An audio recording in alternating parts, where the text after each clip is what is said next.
আজি পাঠ কৰিবলৈ লোৱা গল্পটি হৈছে চেঙামাৰী গল্পকাৰ নৱজিৎ শইকীয়া।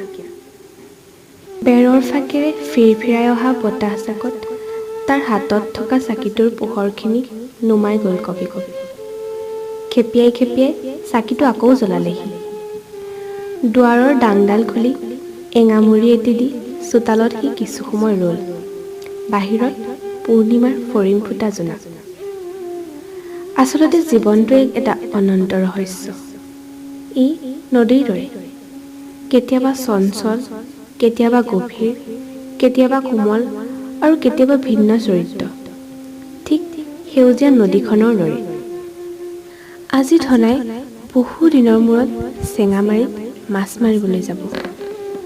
সেই মাছেৰে সি মঙলবৰীয়া বজাৰত বেছি পইচা পাব আৰু বহু বছৰৰ মূৰত দুযোৰ কাপোৰ ল'ব। এযোৰ তাৰ বাবে আৰু আনযোৰ তাৰ মালতীৰ বাবে, আৰু অলপ ভালপোৱা খোৱা বস্তু। বুকুত যেন হাজাৰ অমীয়া সুখৰ টোপোলা, অলেখ সপোন তাৰ। দিন চেৰেকতে সৰু পোনাক লৈ নাওখন তাৰ ঘাটত বান্ধি ৰাখিছে। ভঁৰালৰ পৰাও পঁচাডালো সাজু কৰি ৰাখিছে।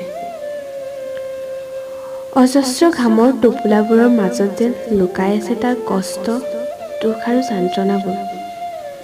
জীৱনত আৰু কিমান বেইমান নীলাজ ডাৱৰবোৰৰ বুকুচাত ভাৰ বান্ধি থাকিব সি।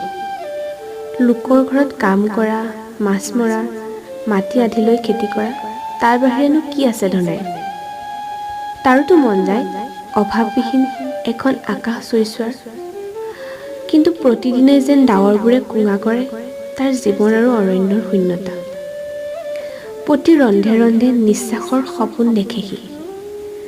খামুচীয়া নাঙলৰ মুঠিত ধৰি ধৰি সদায় যেন সি এটা ভাগৰুৱা ভোকাতুৰ পক্ষী। ঘৈণীয়েক মালতীৰ মাতত সি চক খাই উঠিল। মালতীয়ে চাহ বনাইছে। সি পীৰাত বহি দুয়োঠে চাহত শোহা মাৰিলে। মালতীক দেখিলে তাৰ দুখেই লাগে। সি তাইক বহুদিন ধৰি এযোৰ কাপোৰকে দিব পৰা নাই, ভালকৈ এসাঁজ খাবও পৰা নাই। তথাপি তাই বহুত সুখী। সি ক'ব নোৱাৰাকৈ তাৰ চকুজুৰি চলচলীয়া হৈ পৰিল, ঠিক পাৰ ভঙা ভদীয়া বানপানীৰ দৰে। আচলতে টকা পইচাৰে সকলো নহয় যদি তাক সুখৰ বন্যা নাথাকে। ধনাই টৰ্চ আৰু পঁচাডাল লৈ আগবাঢ়িল কোবাকুবিকৈ। আজি যেন বকুলজোপাই বৰণ সলাইছে, এফেৰি স্নেহ আৰু জীয়াই থকাৰ আশাৰে। চেঙামাৰীৰ নাৱৰীয়াৰ ঘাট, বুঢ়া আঙুলি খুপি খুপি শেলাই পৰাৰ পাত।